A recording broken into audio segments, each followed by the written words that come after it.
Hello नमस्कार दोस्तों, मैं रविंदर एक बार फिर से आप सभी का स्वागत करता हूं आपके अपने YouTube channel RJ study room में। तो जैसा कि दोस्तों आपको पता है, हमने जो एंशिएंट हिस्ट्री शुरू कर रखी है उसका पार्ट 1 अभी हम कर चुके हैं पिछले वीडियो में, जिसके अंदर दोस्तों हमने प्राग ऐतिहासिक काल और ऐतिहासिक काल इनके बारे में चर्चा की थी।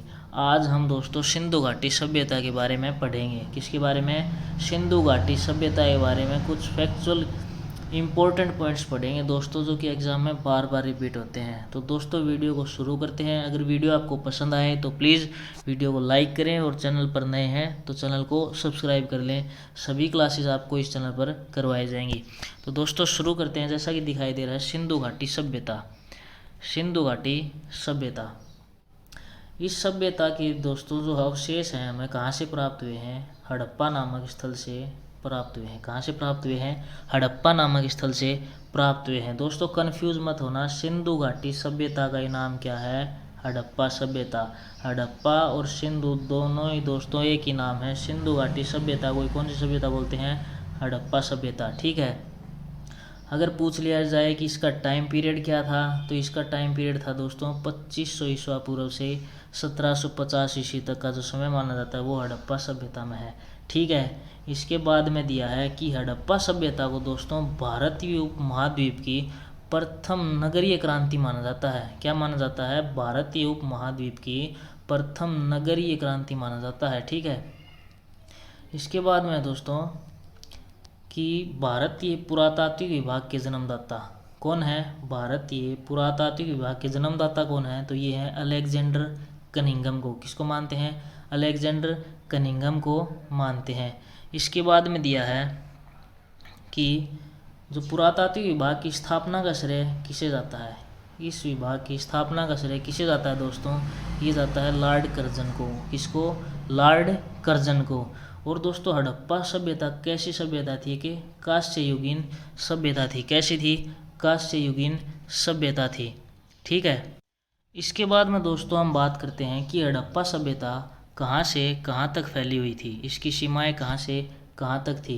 तो दोस्तों हड़प्पा सभ्यता की जो सीमाएं थी वो उत्तरी सीमा में जम्मू कश्मीर के मांडा तक थी। कहाँ थी? उत्तरी सीमा कहाँ तक थी? जम्मू कश्मीर के मांडा तक। ठीक है। इसके बाद में दक्षिणी सीमा थी दोस्तों इसकी महाराष्ट्र के देमाबाद तक। कहाँ तक थी? महाराष्ट्र के देमाबाद तक। इसके बाद में है पूर्वी सीमा। पूर्वी सीमा कहाँ तक थी? ये थी दोस्तों मेरठ के आलमगीरपुर तक। पूर्वी सीमा कहाँ तक थी? मेरठ के आलमगीरपुर तक। और इसके बाद में है पश्चिमी सीमा थी दोस्तों बलूचिस्तान के सुतका गैंडोर तक। कहाँ तक? पश्चिमी सीमा थी दोस्तों बलूचिस्तान के सुतका गैंडोर तक। ठीक है। ये चारों क्वेश्चन दोस्तों मोस्ट इंपॉर्टेंट है, इससे एग्जाम में बार बार पूछा जाता है। एक बार फिर बताता हूँ। उत्तरी सीमा कहाँ तक थी दोस्तों? जम्मू कश्मीर में मांडा तक। और दक्षिणी सीमा महाराष्ट्र के देमाबाद तक। और पूर्वी सीमा मेरठ के आलमगीरपुर तक। और पश्चिमी सीमा बलूचिस्तान के सुतका गैंडोर तक। ये थी दोस्तों हड़प्पा सभ्यता की सीमा। यहाँ तक क्या थी दोस्तों? हड़प्पा सभ्यता फैली हुई थी। कहाँ तक फैली हुई थी हड़प्पा सभ्यता? चारों दिशाओं में ये जो आपको स्थान बताए गए हैं यहाँ तक फैली हुई थी। इसके बाद में बात करते हैं नदियों के किनारे बसे हड़प्पा कालीन कुछ नगर। जो हड़प्पा सभ्यता के अंदर दोस्तों जो नदियों के किनारे जो नगर बसे हुए थे वो कौन कौन से थे? तो दोस्तों ये थे हड़प्पा रावी नदी के किनारे बसा था। हड़प्पा कौन सी नदी के किनारे बसा था? रावी नदी के। और मोहनजोदड़ो सिंधु नदी के किनारे। मोहनजोदड़ो सिंधु नदी के किनारे। और लोथल जो है ये बसा था भोगवा नदी के किनारे। लोथल भोगवा नदी के किनारे। और कालीबंगा घग्गर नदी के किनारे। और रोपड़ ये बसा था सतलज नदी के किनारे। रोपड़ सतलज नदी के किनारे। और आलमगीरपुर ये बसा था हिड्डन नदी के किनारे। किसके? हिड्डन नदी के किनारे। सुतका गैंडोर ये बसा था दोस्तों दशक नदी के किनारे। किसके? दशक नदी के किनारे। और जो कुणाल था ये बसा था सरस्वती नदी के किनारे। किसके? सरस्वती नदी के किनारे। इसके बाद में है बनावली। बनावली दोस्तों ये भी कहाँ था? सरस्वती नदी के किनारे था। उसके बाद है चन्हुदड़ो, ये कहाँ था? ये सिंधु नदी के किनारे था। सभी क्वेश्चन दोस्तों इंपॉर्टेंट हैं। जितने भी आपको इफेक्ट्स बता रहा हूँ सारे एग्जाम में यही बार बार रिपीट होते हैं। ठीक है। एक बार फिर से रिपीट करवाता हूँ। हड़प्पा कहाँ था? रावी नदी के किनारे, मोहनजोदड़ो सिंधु नदी के किनारे, लोथल भोगवा नदी के किनारे और कालीबंगा घग्गर नदी के किनारे और रोपड़ सतलज नदी के किनारे, आलमगीरपुर हिडन नदी के किनारे और सुतका गेंडोर दशक नदी के किनारे और कुणाल सरस्वती नदी के किनारे और बनावली सरस्वती नदी के किनारे और चन्हुदड़ो ये था सिंधु नदी के किनारे। तो ये थे दोस्तों कुछ प्रमुख नगर जो कि इन नदियों के पास में बसे थे। इसके बाद में बात करते हैं हड़प्पा कालीन स्थल एवं खोजकर्ता। हड़प्पा कालीन जो स्थल था और उनकी खोज किस किसने की थी, तो ये थे दोस्तों मोहनजोदड़ो की खोज किसने की थी, राखालदास बनर्जी ने। किसने की थी, राखालदास बनर्जी ने। इसके बाद में हड़प्पा, मोहनजोदड़ो की तो की थी दोस्तों राखालदास बनर्जी ने और हड़प्पा की थी दयाराम साहनी ने। किसने, दयाराम साहनी और माधव स्वरूप और व्हीलर ने। ठीक है, इसके बाद में है चन्हुदड़ो। इसकी खोज किसने की थी दोस्तों, ये की थी गोपाल मजूमदार ने। किसने, गोपाल मजूमदार ने एवं अर्नेस्ट मैक्के ने और अर्नेस्ट मैक्के। ठीक है, इसके बाद में दोस्तों लोथल। लोथल दोस्तों इसकी खोज किसने की थी, ये की थी रंगनाथ राव ने। किसने, रंगनाथ राव ने। और कालीबंगा की ये की थी अमलानंद घोष ने। किसने, अमलानंद घोष एवं ब्रजवासी लाल ने, ब्रजवासी लाल ने। इसके बाद में है बनावली। बनावली की खोज किसने की दोस्तों, ये की थी रविंदर सिंह बिष्ट ने। किसने की थी, रविंदर सिंह बिष्ट ने। इसके बाद में है रोपड़। रोपड़ की थी यज्ञदत्त शर्मा ने। रोपड़ की किसने की थी, यज्ञदत्त शर्मा ने। इसके बाद में सुतका गेंडोर। इसकी खोज किसने की थी, सर मार्क आर.एल. स्टाइन ने। किसने की थी, सर मार्क आर.एल. स्टाइन ने। यही क्वेश्चन दोस्तों पेपर में वन लाइनर में एज इट इज़ पूछे जाते हैं। ठीक है, एक बार फिर से रिपीट करते हैं। मोहनजोदड़ो की खोज किसने की थी, राखालदास बनर्जी ने। हड़प्पा की दयाराम साहनी ने। चन्हुदड़ो की गोपाल मजूमदार ने। लोथल की रंगनाथ राव ने और कालीबंगा की अमलानंद घोष ने और बनावली की रविंदर सिंह बिष्ट ने और रोपड़ की यज्ञदत्त शर्मा ने। सुतका गेंडोर की सर मार्क आर.एल. स्टाइन ने। ठीक है दोस्तों, सभी क्वेश्चन बहुत इंपॉर्टेंट हैं, सभी एकदम एग्जाम से रिलेटेड पॉइंट हैं दोस्तों ये सारे। इसके बाद में दिया है कि नगर विन्यास पद्धति की इनकी दोस्तों जो नगर था वो कैसे बसा हुआ था। तो नगर दोस्तों ये बात करते हैं, नगर कैसे बसा हुआ था, ये एकदम जाल पद्धति थी दोस्तों, ग्रिड सिस्टम भी इसे बोलते हैं। जो नगर विन्यास पद्धति थी ये कैसा दोस्तों, एक जाल पद्धति पर आधारित था, ग्रिड सिस्टम में एकदम जाल की तरह नगर बसा हुआ था। ठीक है, नगर दोस्तों आयताकार या वर्गाकार, कैसा था, या तो आयताकार और वर्गाकार। वर्गाकार चौड़ी नालियों या चौड़ी गलियां होती थी, क्या होती थी इसमें, चौड़ी गलियां होती थी इसमें और एक दूसरे को समकोण पर ये काटती थी। ठीक है, इसकी नगर पद्धति कैसी थी दोस्तों, आयताकार एवं वर्गाकार, चौड़ी गलियां होती थी और एक दूसरे को समकोण पर काटती थी। ठीक है, यह क्वेश्चन भी बार बार पूछा जाता है। इसके बाद में आता है कि पशुपालन।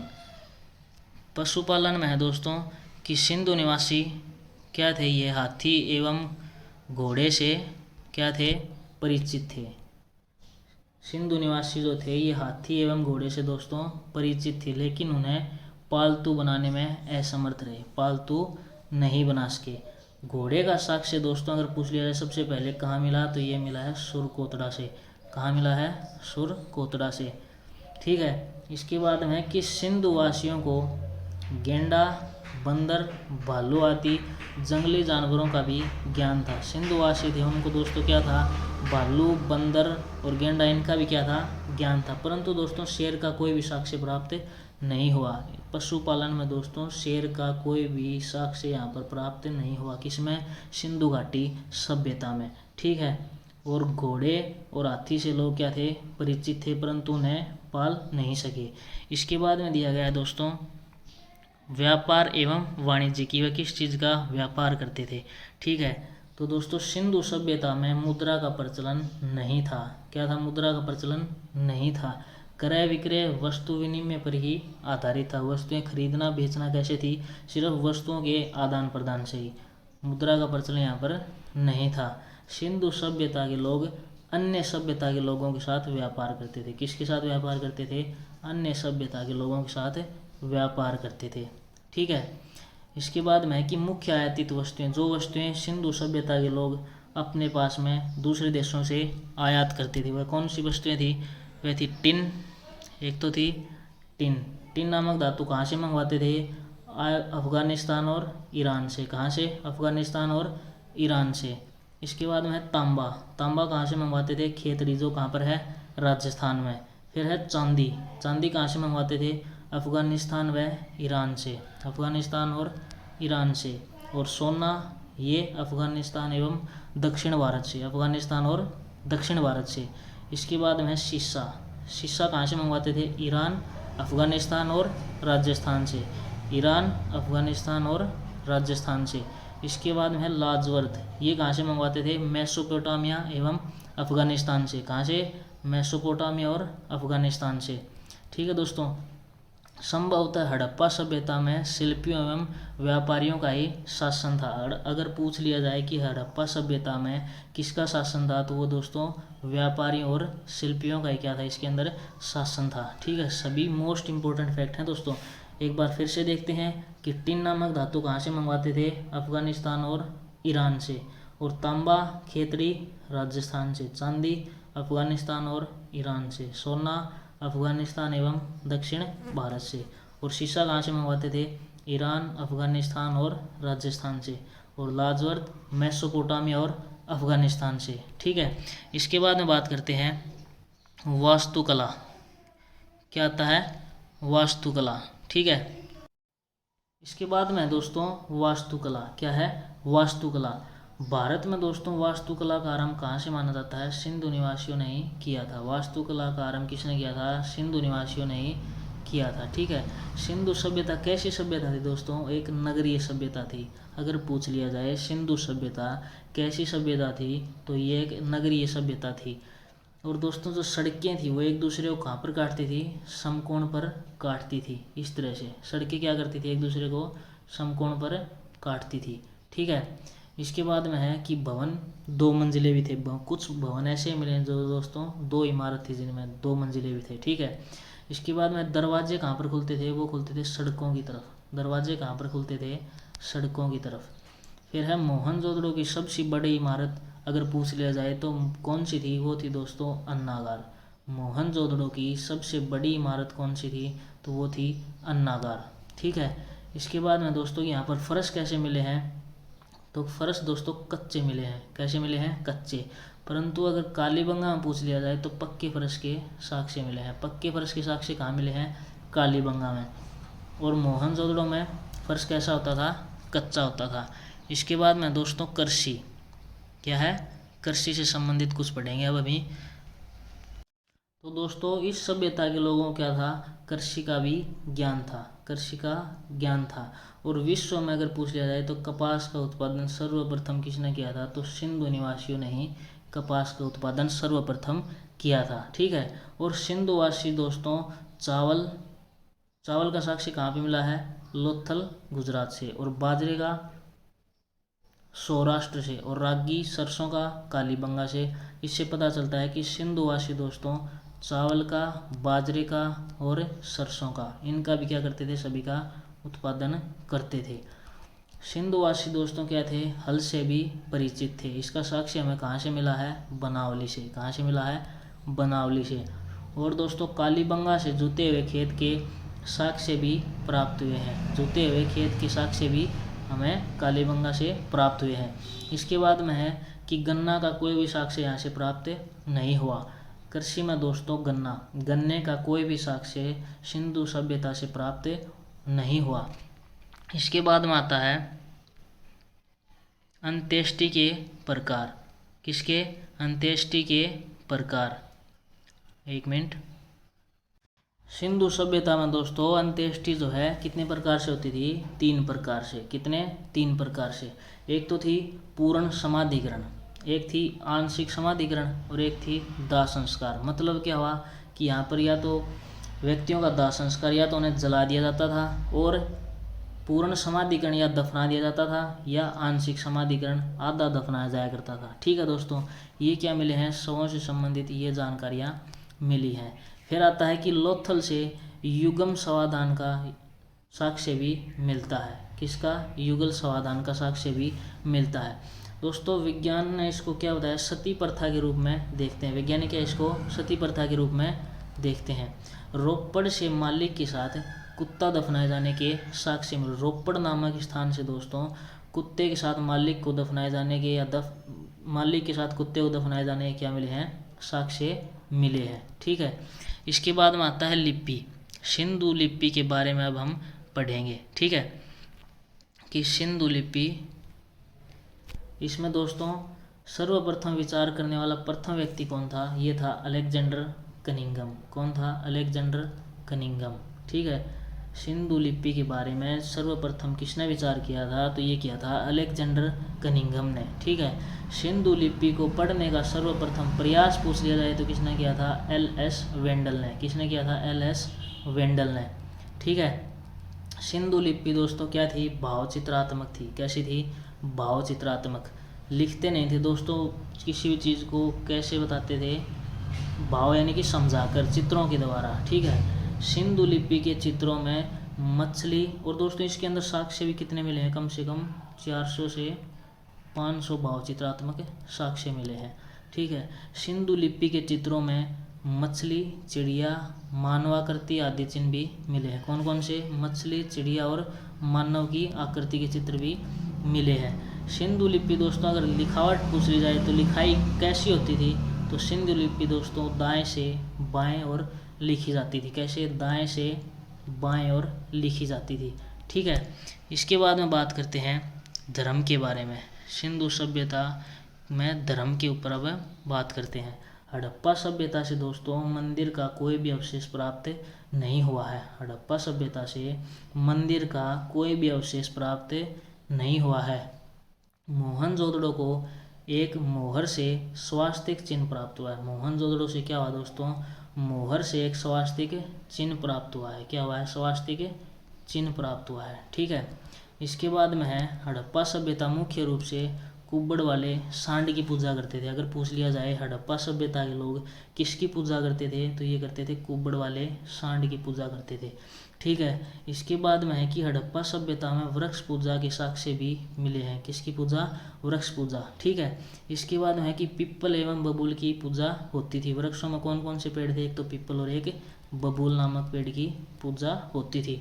इसके बाद में है कि सिंधु सभ्यता में प्रेतवाद, भक्ति और पुनर्जन्म के बीज मिलते हैं। किस किस के, प्रेतवाद, भक्ति और पुनर्जन्म के बीज मिलते हैं।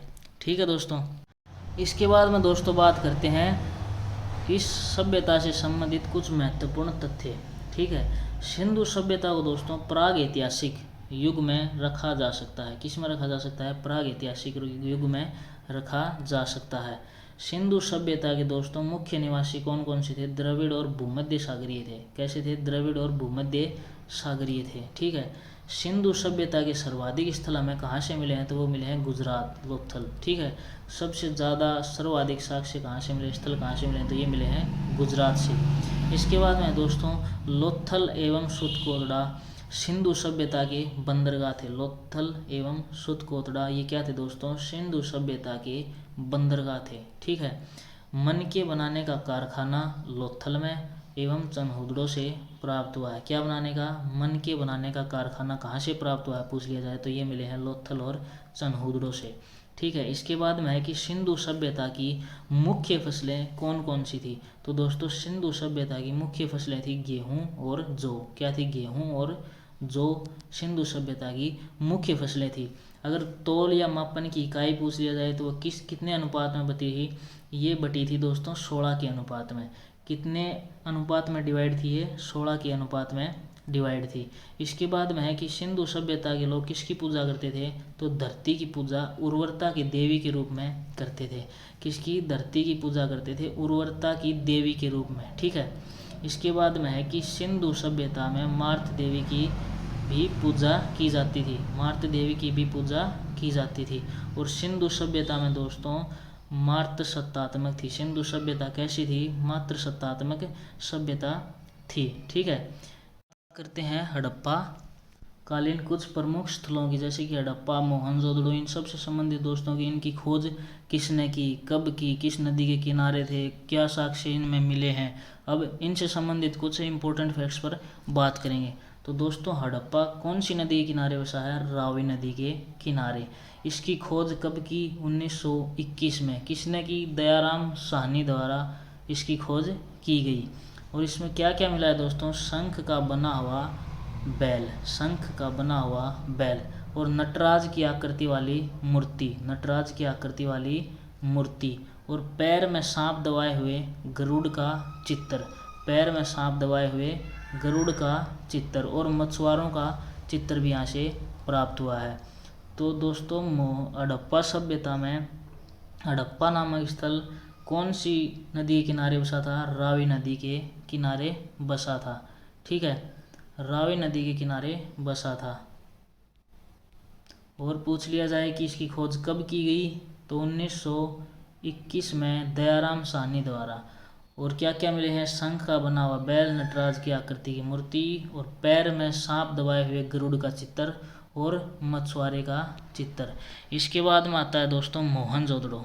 क्या आता है? मोहनजोदड़ो। इसमें दोस्तों सिंधु घाटी, मोहनजोदड़ो जो है ये सिंधु नदी के किनारे बसा हुआ था। इसकी खोज कब की गई? 1922 में की गई। किसने की? राखलदास बनर्जी ने की। फिर आता है कि यहाँ पर जो भवन मिले हैं वो कैसे थे? पक्की ईंटों से बने हुए थे। कैसे थे? पक्की ईंटों द्वारा निर्मित थे।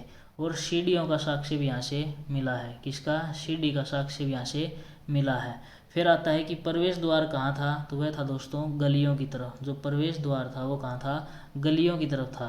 फिर आता है कि कांस्य की मूर्ति, एक नर्तकी की मूर्ति भी यहाँ से प्राप्त हुई है। एक सरंगी पशु, कौन? एक सरंगी पशु की आकृति वाली मोहर भी यहाँ से प्राप्त हुई है। कहाँ से? मोहनजोदड़ो से। और मोहनजोदड़ो क्या कहा जाता है दोस्तों? मौत का टीला। क्या कहा जाता है? मौत का टीला भी किसे कहा जाता है? मोहनजोदड़ो को कहा जाता है। ठीक है, इसके बाद में आता है लोथल। इसके बाद में आता है लोथल। ठीक है, लोथल दोस्तों कौन सी नदी के किनारे था? भोगवा नदी के किनारे बसा हुआ था। और ये कहाँ पर है? गुजरात में। कहाँ पर स्थित है? गुजरात में। ठीक है, और गोदीवाड़ा के साक्ष्य कहाँ से प्राप्त हुए हैं? लोथल से ही प्राप्त हुए हैं। चावल एवं बाजरा के साक्ष्य भी कहाँ से प्राप्त हुए हैं? लोथल से। दो मुंह वाले राक्षस के अंकन वाली मुद्रा, दो मुंह वाले राक्षस के अंकन वाली मुद्रा भी कहाँ से प्राप्त हुई है? ये भी लोथल से प्राप्त हुई है। फिर है पंचतंत्र की चालाक लोमड़ी का अंकन, यह भी कहाँ से प्राप्त हुई है? लोथल से। फिर है बतख बारहसिंगा गोरिल्ला के अंकन वाली मुद्रा भी कहाँ से प्राप्त हुई है? लोथल से। तो ये कुछ इंपॉर्टेंट फैक्ट्स है दोस्तों जो हमें लोथल से प्राप्त हुए हैं। इसके बाद में आता है कालीबंगा। कालीबंगा इसका मतलब क्या है दोस्तों? काली चूड़ियाँ। कालीबंगा दोस्तों घग्गर नदी के किनारे बसा हुआ था और यह राजस्थान में स्थित था। इसका शाब्दिक अर्थ क्या होता है? काली चूड़ियाँ। कालीबंगा का शाब्दिक अर्थ क्या है? काली चूड़ियाँ। और कौन सी नदी के किनारे बसा था? ये घग्गर नदी के किनारे राजस्थान में स्थित है। फिर आता है कि प्राग हड़प्पा एवं विकसित हड़प्पा दोनों के साक्ष्य यहाँ से प्राप्त हुए हैं। प्राग हड़प्पा एवं विकसित हड़प्पा दोनों के साक्ष्य यहाँ से प्राप्त हुए हैं। और जुते हुए खेत और सरसों के साक्ष्य भी यहीं से प्राप्त हुए हैं, कालीबंगा से। एक सींग वाले देवता के साक्ष्य भी प्राप्त हुए हैं, कहाँ से? कालीबंगा से। और कपाल में छेद वाले बालक का शव भी प्राप्त हुआ है, ये भी कालीबंगा से। ठीक है, इसके बाद में दोस्तों आता है चनहुदड़ो। ठीक है, यहाँ से क्या मिले हैं? मन के बनाने का कारखाना। मन के बनाने का कारखाना पूछ लिया जाए तो कहाँ से मिले हैं? चनहुदड़ो से।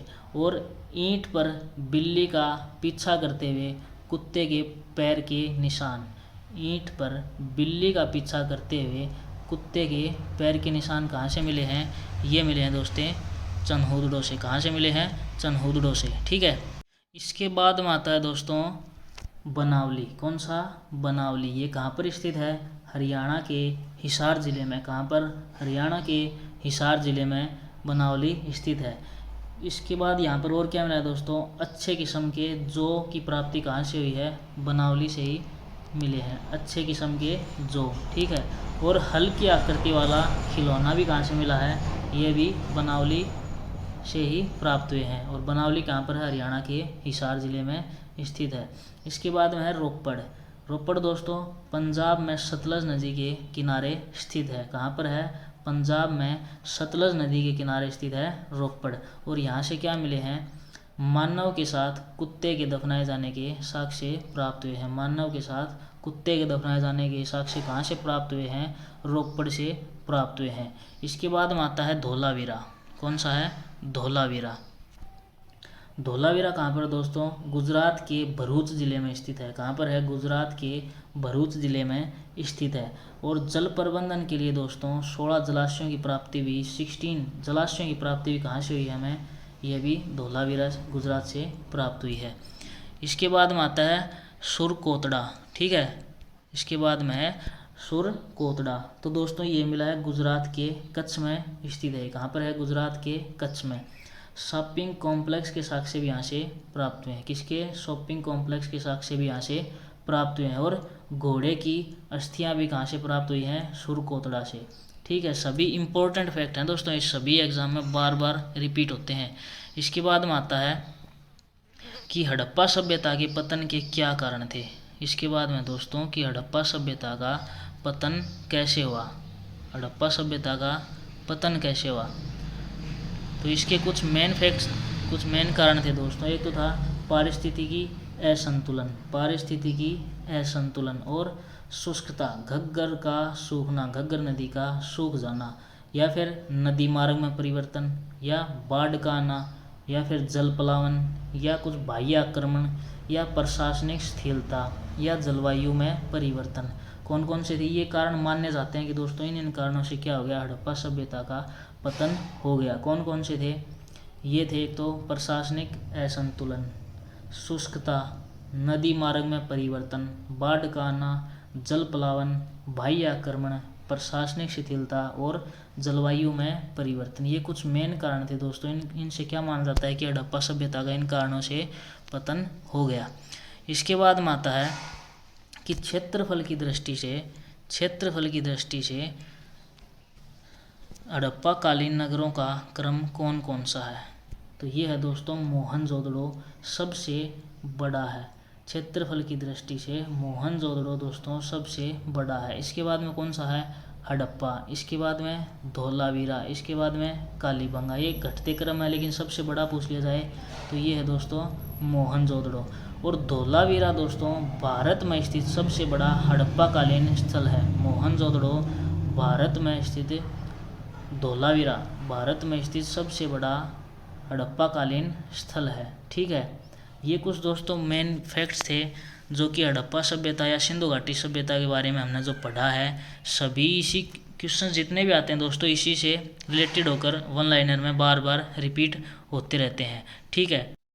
तो दोस्तों एग्ज़ाम से रिलेटेड जितने भी हड़प्पा सभ्यता से जो मोस्ट इम्पोर्टेंट फैक्ट थे वही आपको करवाए गए हैं। वैसे तो किताबों में बहुत लिखा हुआ है और पढ़ने में बहुत टाइम भी लगता है और समझ में भी नहीं आता, लेकिन आपको सिर्फ जो है इम्पोर्टेंट फैक्ट्स करवाए हैं दोस्तों। एग्ज़ाम में यही बार बार रिपीट होते हैं, जैसे कि हड़प्पा का दोस्तों पतन कैसे हुआ, हड़प्पा सभ्यता का पतन कैसे हुआ, क्षेत्रफल की दृष्टि से सबसे बड़ा हड़प्पाकालीन नगर कौन सा था, इनकी नगरीय व्यवस्था कैसी थी, दरवाजे कहाँ खुलते थे, सड़कें कैसी थी। ये सभी क्वेश्चन पेपर में बार बार वन लाइनर में आते रहते हैं। तो दोस्तों इन्हीं पर ज़्यादा फोकस करना। जो क्वेश्चन आपको कराएं सिलेक्टेड वन लाइनर के हिसाब से ही सिलेक्टेड क्वेश्चन उठा करके वही आपको करवाए गए हैं। तो दोस्तों वीडियो को बिना स्किप किए बार बार कम से कम 2 बार ज़रूर देखें, सभी आपको समझ में आ जाएंगे। अगर वीडियो आपको पसंद आया है तो प्लीज़ वीडियो को लाइक करें और चैनल पर आप नए हैं तो प्लीज़ चैनल को सब्सक्राइब कर लें ताकि आगे आने वाली हर वीडियो का नोटिफिकेशन आपको मिलता रहे। तो दोस्तों वीडियो कैसी लगी कमेंट करके ज़रूर बताएँ। मिलते हैं नेक्स्ट वीडियो में। आज की वीडियो में इतना ही। Thank you.